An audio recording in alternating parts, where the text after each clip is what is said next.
ओम अज्ञानतिमिरान्धस्य ज्ञानाञ्जनशलाकया चक्षुरुन्मीलितं येन तस्मै श्रीगुरुवे नमः। नमो ओम विष्णुपादाय कृष्णप्रेष्ठाय भूतले श्रीमते भक्तिवेदांत स्वामिनिति नामिने।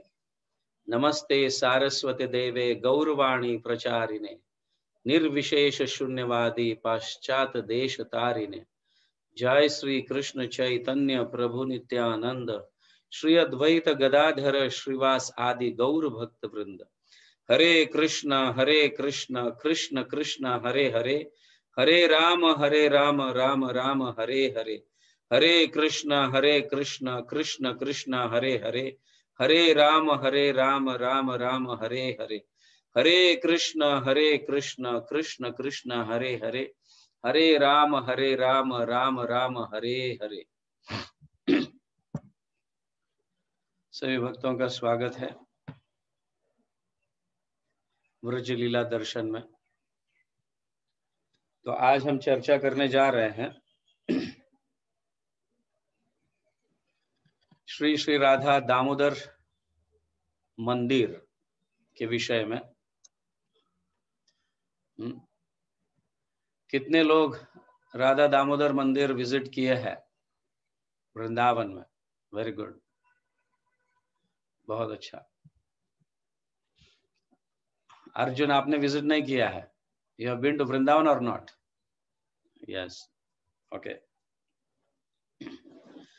सो राधा दामोदर मंदिर जो है ये बहुत ही इंपॉर्टेंट मंदिर है वृंदावन में, एंड खास करके इस्कॉनाइट्स, इस्कॉन भक्त वृंद के लिए राधा दामोदर मंदिर बहुत बहुत महत्वपूर्ण मंदिर है, क्योंकि श्रील प्रभुपाद वहां पे 6 साल तक रहे हैं। सब कुछ त्यागने के उपरांत, गृहस्थ आश्रम को त्यागने के बाद कई साल, 6 साल, करीबन 6 साल तक श्रील प्रभुपाद राधा दामोदर मंदिर में रहे हैं, और उनका बहुत अच्छा संबंध रहा है वहां के भक्त वृंद से, वहां के भक्तों से, खास करके specially head pujaris and all like that. तो राधा दामोदर मंदिर जो है ये 1542 में कंस्ट्रक्ट हुआ था, 1542। हाँ, उस समय कंस्ट्रक्ट हुआ था। श्रील जीव गोस्वामी ने इस मंदिर का निर्माण किया था। बट दामोदर की शिला जो है, या दामोदर का जो विग्रह है, हाँ, ये स्वयं रूप गोस्वामी अपने हाथों से कार्व किए थे, उसको बनाए थे। राधा दामोदर मंदिर जो हम दर्शन करते हैं, आज भी जो दर्शन करते हैं राधा दामोदर जी का, तो दामोदर के विग्रह जो है स्वयं श्रील रूप गोस्वामी अपने हाथों से उसका निर्माण किए, हाँ, और उनमें प्राण डाले, और फिर जीव गोस्वामी जो उनके प्रिय शिष्य थे, हाँ, जीव गोस्वामी को उन्होंने भेंट दिया, और जीव गोस्वामी उनकी सेवा करते रहे। और 1542 इस साल में, 1542 ईयर जो, हाँ, इन द ईयर 1542, तो जीव गोस्वामी ने इस मंदिर का निर्माण किया। तो जब औरंगजेब का प्रहार हुआ, जैसे हम कई समय से सुन रहे हैं, मंदिरों को तोड़ रहे थे, विग्रहों को तोड़ रहे थे, तो ये विग्रह भी जयपुर में स्थानांतर हुए थे। हाँ, ये विग्रह भी जो है जयपुर में स्थानांतर हुए थे। फिर बाद में इन 1739, 1739 वे साल में ये विग्रहों को वहां से, जयपुर से वापस लाया गया, ऐसा कहा जाता है। समझ गए ना? ओरिजिनल विग्रह जो है उनको वापस जयपुर से लाया गया और इस मंदिर में वापस स्थापित किए गए। और यहाँ के जो प्रतिभू विग्रह है, हाँ, प्रतिमा जो है, जो बाद में, जिसे हम यहाँ से स्थानांतर करने के बाद फिर वहां पे भी विग्रह छोटे विग्रहों को निर्माण किया गया था, और फिर स्थापित अन्य मंदिरों में जैसा हुआ है वैसा। तो यहाँ के जो प्रतिभू विग्रह है वो जयपुर में गए और ओरिजिनल विग्रह रूप गोस्वामी के जो है वापस यहाँ पे लाया गया था इन 1739। तो इसीलिए ये विग्रह भी यहाँ पे जो है ओरिजिनल है, जो रूप गोस्वामी ने अपने हाथों से बनाए हुए थे।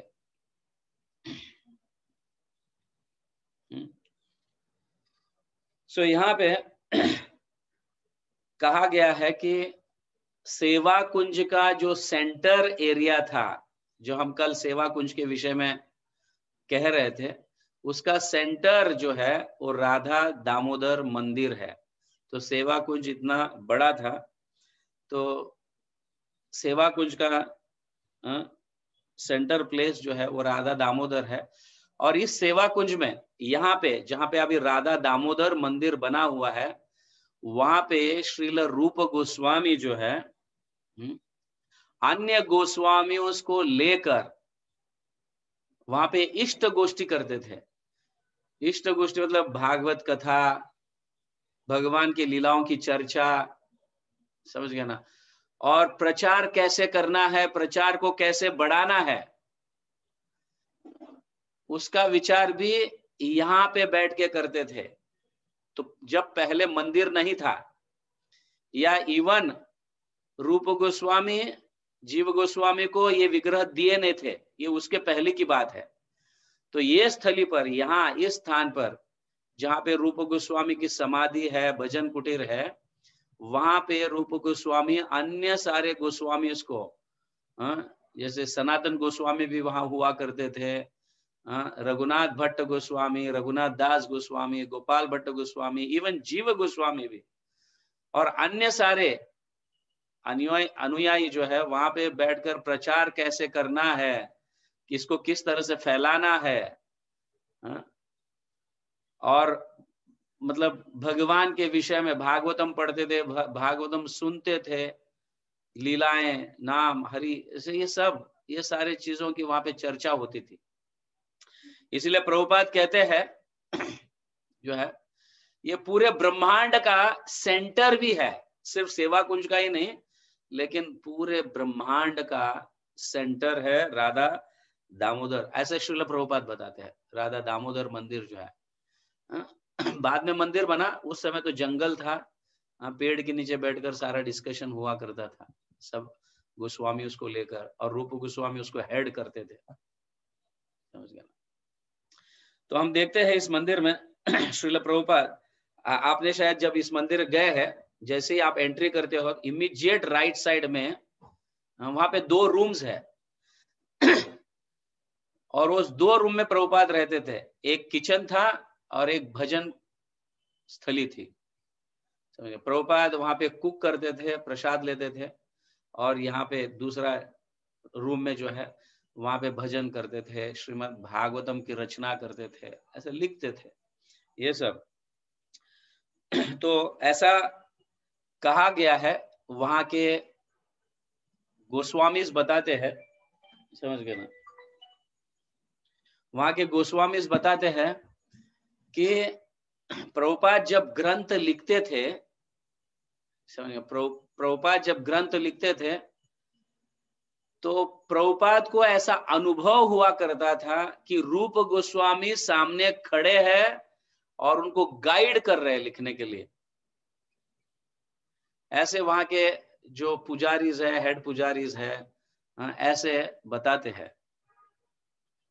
इवन प्रभुपाद भी कई बार ऐसे मेंशन करते हैं, हम कभी कभी इसका चित्र या इसका पेंटिंग भी देखते हैं कि प्रभुपाद ग्रंथों की रचना कर रहे हैं और रूप गोस्वामी सामने खड़े हैं, क्योंकि उनके खिड़की से ही रूप गोस्वामी का समाधि दिखता था, समझे ना।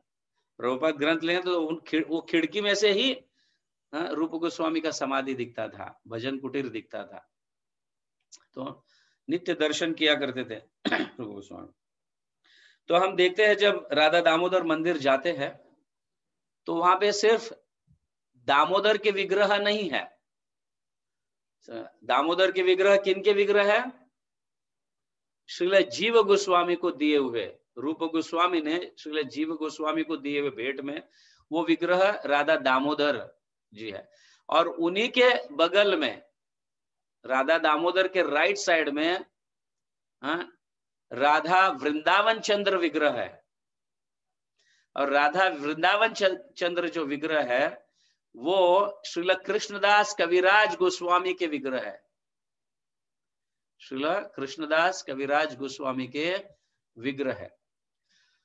और राधा दामोदर और राधा वृंदावन चंद्र के इन दोनों विग्रहों के बीच में ललिता सखी भी है। आप अगर देखे हैं मतलब वहां पे तो हमें दर्शन होगा ललिता सखी का भी। मोस्टली कई भक्त लोग देखते नहीं, क्योंकि सिर्फ 4 विग्रहों का दर्शन करते हैं और देखकर भी अनदेखा हो जाते हैं। तो दोनों के बीच में ललिता सखी का भी विग्रह है वहां पे। और फिर राधा दामोदर के लेफ्ट साइड में है राधा माधव, जो जयदेव गोस्वामी के विग्रह है। समझ गए ना? तो यहाँ यस, जयदेव गोस्वामी के विग्रह है राधा माधव, और उन्हीं के लेफ्ट साइड में राधा छैल चिकन है। छैल चिकन, छैल मतलब ठगाने वाले, भगवान ठगाने वाले। कभी कभी राधा रानी ये तो ठगा है, ये तो ठगाता है। समझ गए ना? Yes, to the cheaters Krishna is the supreme cheater. समझ गए ना? तो हम कभी कभी प्रार्थना करते हैं, हमारा भाव ऐसा है कि जब भी प्रत्येक विग्रह से जब प्रार्थना करते हैं तो उनकी विशेष क्या है ये देखना चाहिए। राधा दामोदर जी के विशेष क्या है, विशेष गुण क्या है। मतलब ऐसे ऑफ कोर्स भगवान के कोई मतलब सभी गुण उपस्थित होते हैं, लेकिन विग्रहों के कुछ विशेष गुण है। राधा वृंदावन चंद्र, राधा माधव, तो उसी तरह से राधा छैल चिकन के विशेष गुण क्या है कि to the cheaters he is the supreme cheater. तो हम किसी से चीट ना हो या हमें कोई चीट ना करे, ऐसा अगर चाहते हैं हम, तो हम राधा छैल चिकन को प्रार्थना कर सकते हैं, प्रभु you are the supreme cheater, तो हमें हमारा ख्याल रखे कि हमें कोई चीट ना करे, हमें कोई ठगा ना दे। समझ गया ना? इन दिस वे सभी विग्रहों से आप उनके विशेष जो गुण है उससे हम प्रार्थना कर सकते हैं ऐसे। तो it is my personal this, I pray in this way. आपके भी कुछ अनुभव होंगे या आपको भगवान जिस तरह से इंस्पायर करते हैं, प्रेरणा देते हैं, वैसे आप प्रार्थना कर सकते हैं। बट हमें ऐसा प्रेरणा मिलती है कि ऐसे विशेष गुण के प्रति हम आकर्षित होकर उनसे वो प्रार्थना करनी चाहिए। तो ऐसे भगवान हमें बचाते रहते हैं। तो साथ ही साथ वहां पे ये 4 विग्रहों के सामने गोवर्धन शिला भी है।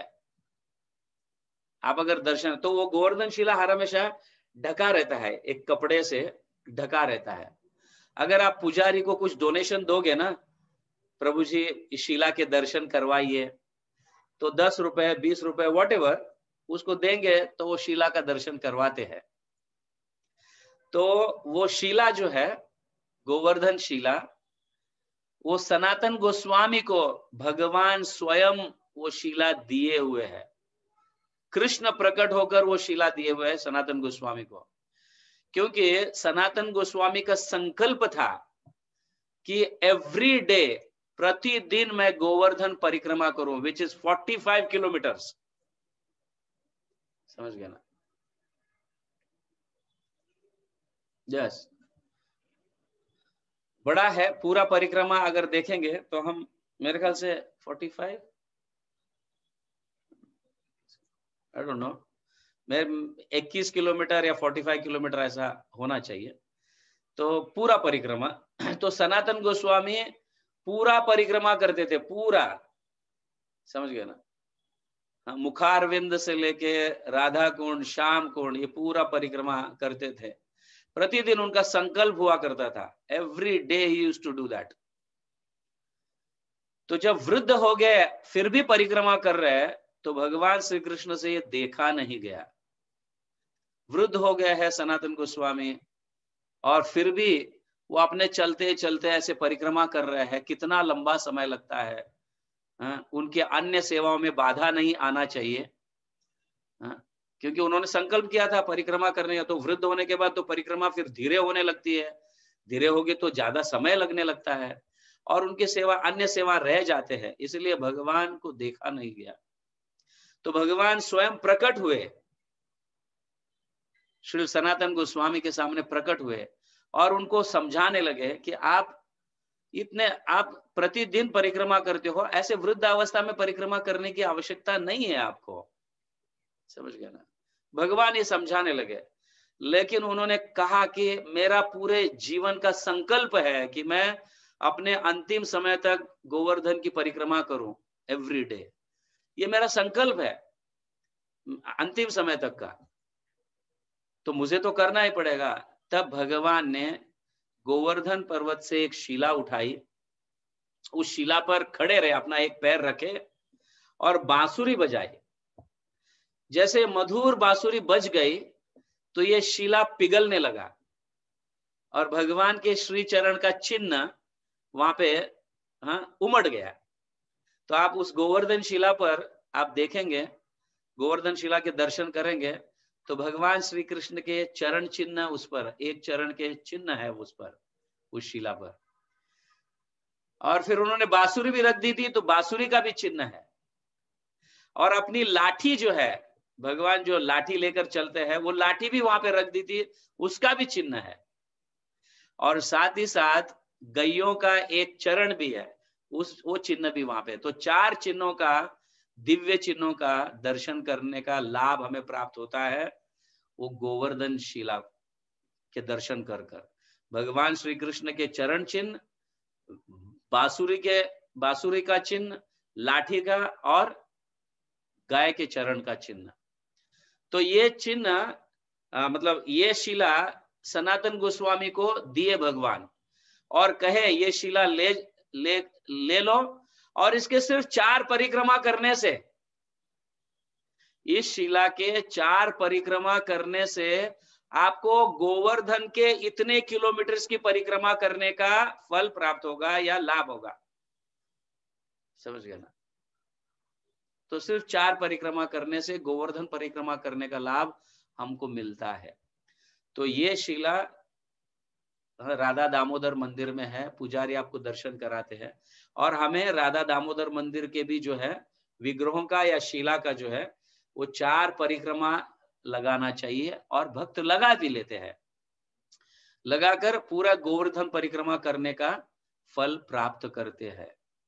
तो ये बहुत सुंदर अवसर है। वृंदावन जाने से छोटे छोटे चीजों में भी बहुत बड़ा बड़ा फल मिलता है। भगवान कितने दयालु है, स्पेशली श्रीमती राधा रानी। ये सारा योजना जो है ये श्रीमती राधा रानी की योजना है ये सब। समझ गया ना? क्योंकि आने वाले कलयुग में भक्तों से इतना मेहनत नहीं हो पाएगा जितना षड गोस्वामी ने किए है, जितने हमारे आचार्य किए हैं। आलसी रहेंगे, मंद सुमंद मतयो मंद भाग्या ही उपद्रता। इसलिए सारा चीज आसान कर दिए है श्रीमती राधा रानी। हम जैसे तुच्छ भक्तों के लिए सारे चीज आसान हो जाते हैं वृंदावन में जाने से। समझ गया ना? तो देखो, एक माला जप करने से भी अगर हजारों माला का फल मिलता है, तो उसका लाभ उठाना चाहिए। कार्तिक में वृंदावन जाकर उसका लाभ उठाना चाहिए। तो कोई भी एक्शन, कोई भी सेवा का हजारों गुना लाभ है कार्तिक में और वृंदावन में। कार्तिक में वृंदावन जाकर ये सेवा करने से इतना लाभ मिलता है। समझ गए ना? तो बहुत सरल सरल हुआ है सब।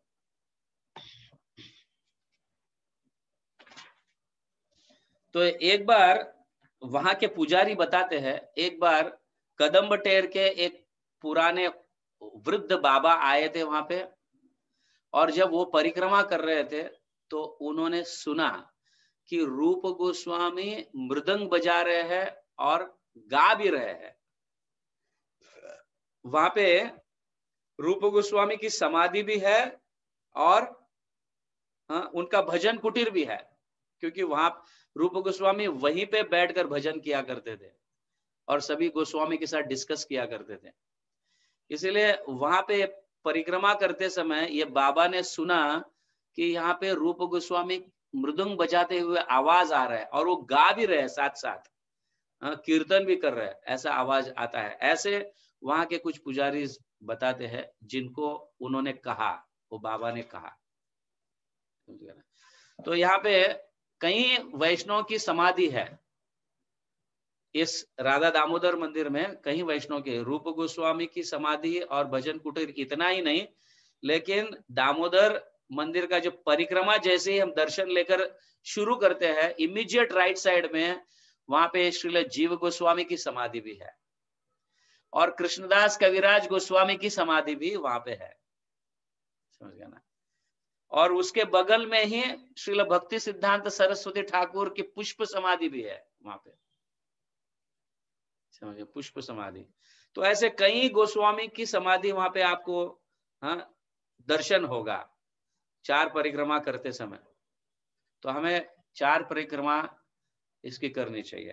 तो स्पेशली रूप गोस्वामी की जो है वहां पे समाधि पर कभी कभी कई भक्त लोग रूप गोस्वामी की समाधि और उनका भजन कुटीर दोनों के बीच में, अभी तो रूम बनाया गया है, पहले वैसे रूम नहीं था, it was an open ground. तो आमने सामने है रूप गोस्वामी की भजन कुटीर और रूप गोस्वामी का समाधि आमने सामने है। तो भक्त लोग उनके बीच में बैठकर जप करते थे, कई भक्त लोग करते हैं। अभी अभी रूम हॉल जैसा बनाया गया है, तो हम कभी कभी वहां पे बैठकर जप करते हैं। तो सचमुच रूप गोस्वामी का प्रेजेंस का अनुभव होता है जप करते समय, कि रूप गोस्वामी यहाँ पे है, ऐसा अनुभव होता है। इसीलिए कई भक्त तो ऐसा नहीं कि 1 माला 2 माला, कई माला वहां पे बैठ के जप करते हैं, उसका लाभ उठाते हैं, समझ गए ना। ऐसा अनुभव भक्त लोग अभी भी करते हैं जप करते समय। So that there is no doubt कि अनुभव नहीं होगा। आप बैठ के जप करोगे, तो हम यात्रा में जब जाते हैं तब तो बैठ के जप नहीं कर सकते थे, लेकिन जब हम 1-2 दिन एक्स्ट्रा रहते थे तो हम रूप गोस्वामी के समाधि के पास बैठकर जप करते थे। और ऐसा हमारा ही नहीं, कई भक्तों का अनुभव है। वहां पे प्रभुपाद के भजन कुटीर, मतलब प्रभुपाद के जो रूम है जहाँ पे वो भजन करते थे और आराम करते थे, लेटते थे, रेस्ट लेते थे, तो वहां पे भी कई भक्त लोग बैठकर जप करते हैं और प्रभुपाद का अनुभव करते हैं वहां पे। Yes, that's fact. इसलिए इन 2 स्थान पर तो कम से कम हमें बैठ के जप करना चाहिए, रूप गोस्वामी के समाधि और भजन कुटीर के पास बैठकर, और प्रभुपाद के भजन कुटीर में, मतलब उस रूम में बैठकर जप करना चाहिए, क्योंकि प्रभुपाद ने वहां पे ग्रंथ लिखे हैं बैठकर, तो उनका अनुभव होता है हमें बैठकर जप करने से। और रूप गोस्वामी वहां पे बैठकर ग्रंथों की रचना की है और डिस्कस की है अन्य गोस्वामी के साथ, इसलिए उनका भी उपस्थिति का अनुभव होता है। इसलिए हम वैष्णव के लिए जो है ये दामोदर मंदिर जो है, श्री दामोदर राधा दामोदर मंदिर, हमारे लिए प्राण के जैसा है, क्योंकि प्रभुपाद का प्रीचिंग यहां से शुरू हुआ था। तो इस्कॉन का सेंटर भी जो है, इस्कॉन भले कितना भी फैले, बट उसका सेंटर राधा दामोदर है, क्योंकि वहां पे बैठ के श्रील प्रभुपाद प्रथम स्कंद की रचना की, श्रीमद् भागवतम के प्रथम स्कंद की रचना की, और कृष्ण ग्रंथ भी वहां पे ही लिखे थे, ऐसा कहा गया है। ऑफ कोर्स हम तो प्रभुपाद को देखे नहीं है, लेकिन जो वरिष्ठ भक्त कहते हैं, और कई भक्त कहते हैं कि कृष्ण बुक भी जो है, supreme personality of godhead Shri Krishna, पूर्ण पुरुषोत्तम श्री कृष्ण जो ग्रंथ इंग्लिश में वहां पे रचना की गई थी, तो भगवान के लीलाओं की भी रचना जो है ग्रंथ में श्रील प्रभुपाद वहां पे किए थे। So it is very very important. Radha Damodar, Vrindavan जाकर हम राधा दामोदर के दर्शन नहीं करेंगे तो क्या मतलब है। So it is very important, क्योंकि वहां पे रूप गोस्वामी स्वयं उपस्थित रहते हैं। और रूप गोस्वामी है कौन? रूप गोस्वामी रूप मंजरी है, गोलोक धाम के रूप मंजरी है रूप गोस्वामी। मंजरियों का बहुत बड़ा मतलब एक स्थान है सारे मंजरियों का, और सारे मंजरियों के हेड जो है वो श्री रूप मंजरी है। तो वही रूप मंजरी जो है वो इस भौतिक जगत में श्री रूप गोस्वामी बनकर हमको गाइड करते हैं। व्हाट इज रूप? रूप मीन्स, या कभी कभी हम या रूप मंजरी का अर्थ क्या है? हम रूपानुगास है तो रूप मंजरी का अर्थ है, रूप मंजरी का अर्थ मतलब, रूप मतलब श्रीमती राधा रानी के रूप का और सौंदर्य का मैनिफेस्टेशन, साक्षात मूर्ति।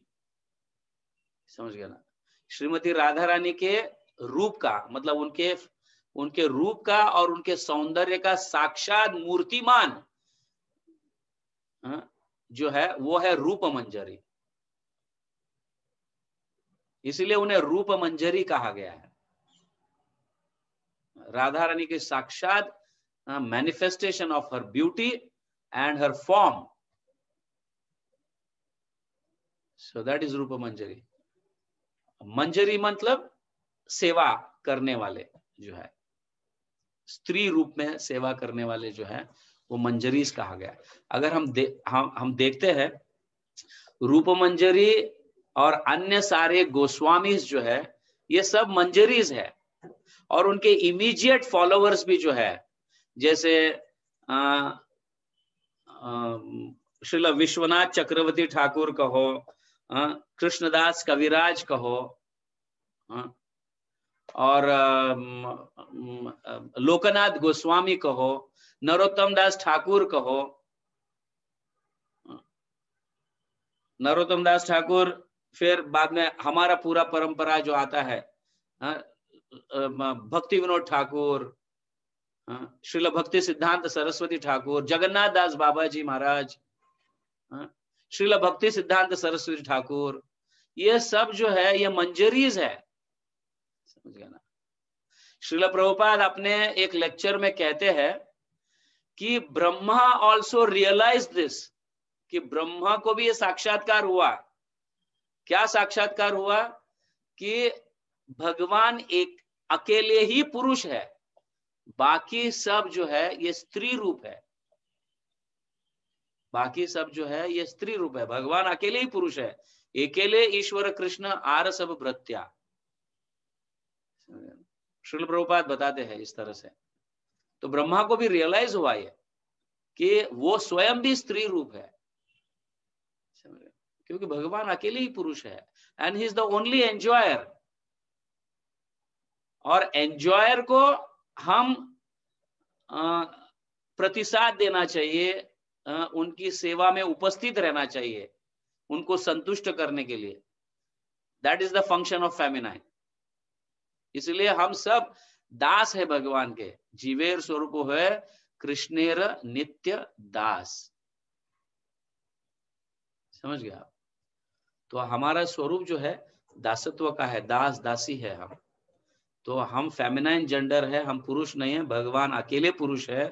और हर हमेशा हम मेडिटेट करते समय भी ये ध्यान में रखना चाहिए। कल ही मेरा किसी भक्त के साथ डिस्कस हो रहा था कि अगर हम हमारे आचार्य को और भगवान को प्रार्थना नहीं करते, it should be in our daily prayers. प्रतिदिन हमें प्रार्थना करना चाहिए। तो कभी कभी प्रभुपाद के गॉड ब्रदर्स फॉल डाउन हो गया, उनका पतन हो गया। समझ गया ना? कभी कभी हम देखते हैं हिस्ट्री में कई सन्यासीज या उच्च स्तर पर पहुंचने के बाद उनका फॉल डाउन हो गया। तो प्रभुपाद कहते थे कि मेरा फॉल डाउन नहीं होगा। प्रभुपाद हैज सेड दिस, मेरा फॉल डाउन नहीं होगा। तो दूसरे दिन उनके एक शिष्य देखे कि प्रभुपाद को प्रार्थना करते समय भगवान के सामने प्रार्थना करते समय उनके शिष्य ने देखा प्रभुपाद प्रार्थना करे। तो प्रभुपाद को बोले कि प्रभुपाद आप क्या प्रार्थना करते हैं? आपने तो इतना सारा अचीव किया है, क्या प्रार्थना करते हैं? तो प्रभुपाद ने कहा कि मेरी हर हमेशा एक प्रार्थना रहती है कि मेरा कभी पतन ना हो। समझ गया ना? हाँ, I should not fall down, ऐसा प्रेयर्स, ऐसे प्रार्थना प्रभुपाद करते थे भगवान से। तो एकदम ये शिष्य सुनकर आश्चर्य किया, प्रभुपाद कल तो आपने कहा था कि मेरा कभी पतन नहीं होगा, तो आज आप भगवान से प्रार्थना ये कर रहे हो कि मेरा पतन नहीं होना चाहिए, ऐसा क्यों? आप मतलब नहीं हो, ऐसा प्रार्थना कर रहे हैं। आपने तो कल कहा था कि आपका पतन नहीं होगा। यस, मेरा पतन इसलिए नहीं होगा क्योंकि मैं रोज भगवान से प्रार्थना करता हूं कि मेरा पतन ना हो, प्रभु मेरी रक्षा करे, इसीलिए I can not fall down. आप समझ रहे हैं? तो इसीलिए प्रार्थना में हमारा हर हमेशा ऐसी प्रार्थना हम वैष्णव से या हमारे आचार्यों से ये सीख सकते हैं कि उनकी प्रार्थनाएं क्या थी, तो हमें भी ऐसी प्रार्थना करनी चाहिए। समझ गया ना? तो स्पेशली रूप मंजरी से हमें ये प्रार्थना जरूर करनी चाहिए। जब हम रूप गोस्वामियों के आविर्भाव के समय कहो या उनकी जो स्पेशलिटी है, उनका जो मंत्र है, तो हमें वो प्रार्थना करनी चाहिए। श्री रूप मंजरी पद सेई मोर संपद, सेई मोर भजन पूजन, सेई मोर प्राणधन, सेई मोर आभरण, सेई मोर जीवनैर जीवन। ऐसे हम प्रार्थना रूप गोस्वामी के श्री चरणों में रेगुलर करना चाहिए। क्या प्रार्थना करते हैं रूप गोस्वामी? रूप गोस्वामी ये प्रार्थना करते हैं, श्री रूप मंजरी पद, मतलब श्री रूप मंजरी के श्री चरण जो है, दोनों चरण जो है, श्री रूप मंजरी पद सेई मोर संपद, समझिए ना, कि that is only my treasure, यही मेरा धन है। समझ गया ना? यही मेरा प्राण है। श्री रूप मंजरी के चरण जो है, ये मेरे प्राण है, ये मेरे संपद, मतलब ये मेरा ट्रेजर है। सेई मोरा भजन पूजन, इन्हीं की मैं भजन करूं, इन्हीं की आराधना, इन्हीं की पूजा करूं, और यही मेरे लक्ष्य रहे। समझ गए ना? हाँ, यही मेरा साध्य रहे। समझ गया? इस तरह से सेई मोरा प्राण धन, वो मेरे प्राण रहे हर हमेशा के लिए। कौन? श्री रूप मंजरी के श्री चरण, ये मेरे प्राण रहे। सेई मोर प्राण धन, सेई मोर आभरण, मेरे हृदय के भी जो ऑर्नामेंट है, आभूषण है, वो वही मेरे रहे बस। इनके अलावा मुझे और कुछ नहीं मांगना है। सेई मोर जीवनेर जीवन, that should be my life and soul, या मेरे लाइफ के लाइफ रहे, मेरे जीवन के वो जीवन रहे। उनके बिना मेरा श्वास ना चले, कहने का अर्थ यह है, उनके बिना, उन चरणों के बिना मेरा श्वास ना चले। वो चरणों के उपस्थिति में ही मेरा जीवन है, तभी मेरा श्वास बना रहता है। इस तरह से रूप मंजरी के प्रार्थना है। रूप गोस्वामी के श्री चरणों में जब हम आश्रय लेते हैं, तो इस तरह से हमें ये प्रार्थना करनी चाहिए, क्योंकि हम सब ऑफ कोर्स हमारा स्वरूप ही स्त्री का है, और who can be the best servant like रूप मंजरी, क्योंकि वो जानते हैं कि वो स्वयं जो है अपने सारे मंजरीज को लेकर अष्ट सखियों की सेवा में हर हमेशा उपस्थित रहते हैं। और भगवान श्री कृष्ण को, स्पेशली राधा कृष्ण को, रूप मंजरी बहुत पसंद है। She is the dear most manjari. Radha Rani को सबसे डियर है रूप मंजरी। समझ रहे?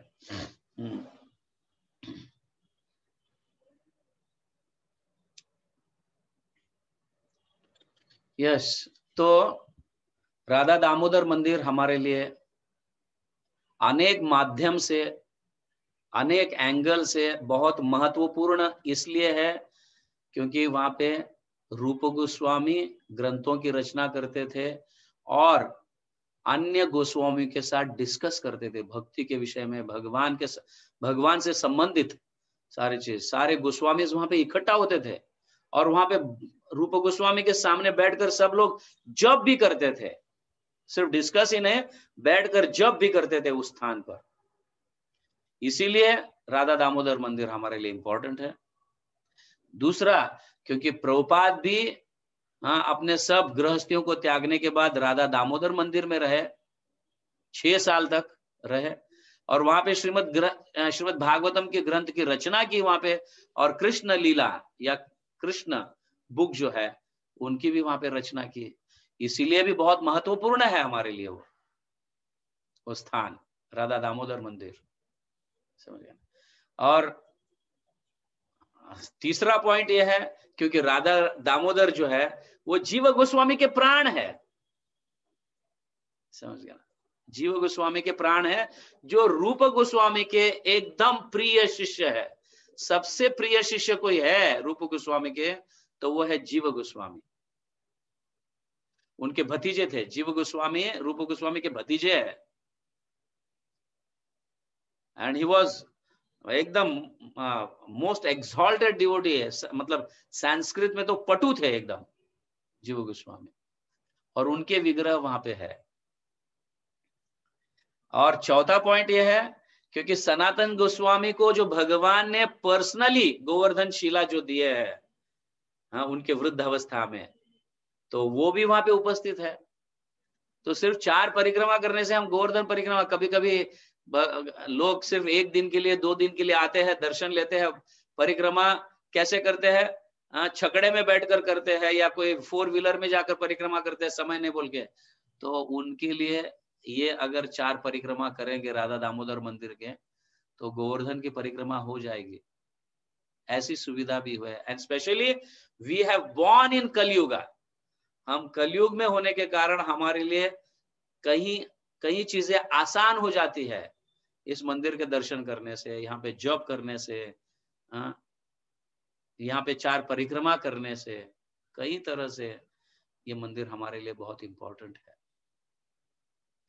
तो इस मंदिर के तो दर्शन हमें करने ही चाहिए किसी भी हालत में, राधा दामोदर मंदिर के। और स्पेशल और अन्य 3 विग्रह, 4 विग्रह यहाँ पे है। राधा दामोदर जी के विग्रह के अलावा और भी 4 विग्रह है। कृष्णदास कविराज के विग्रह है यहाँ पे, श्री राधा वृंदावन चंद्र, और जयदेव गोस्वामी के भी विग्रह है, राधा माधव, और भूगर्भ गोस्वामी के जो विग्रह है, श्रील भूगर्भ गोस्वामी के विग्रह राधा छैल चिकन। इसके अलावा चौथा विग्रह जो है श्रीमती ललिता देवी का विग्रह भी यहाँ पे है।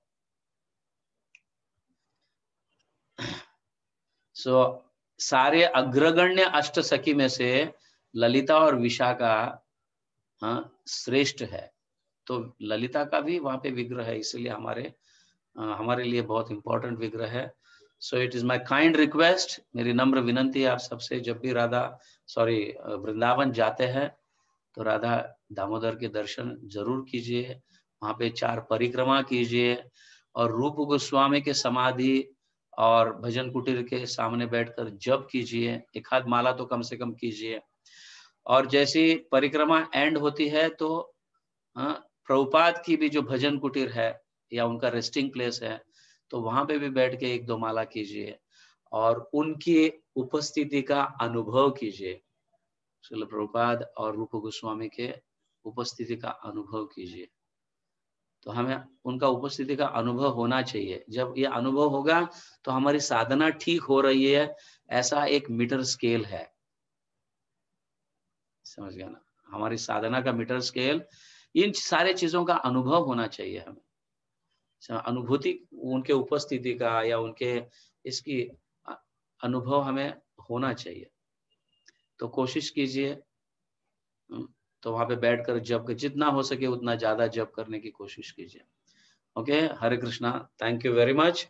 श्री श्री राधा दामोदर देव की जय, श्री श्री राधा वृंदावन चंद्र की जय, श्रीमती ललिता देवी की जय, श्री श्री राधा माधव की जय, श्री श्री राधा छैल चिकन की जय, श्री गिरिराज महाराज की जय, श्रील रूप गोस्वामी पाद की जय, जगत गुरु श्रील प्रभुपाद की जय, श्रील जीव गोस्वामी की जय, कृष्णदास कविराज गोस्वामी की जय, श्रील भक्ति सिद्धांत सरस्वती ठाकुर गोस्वामी महाराज प्रभुपाद की जय।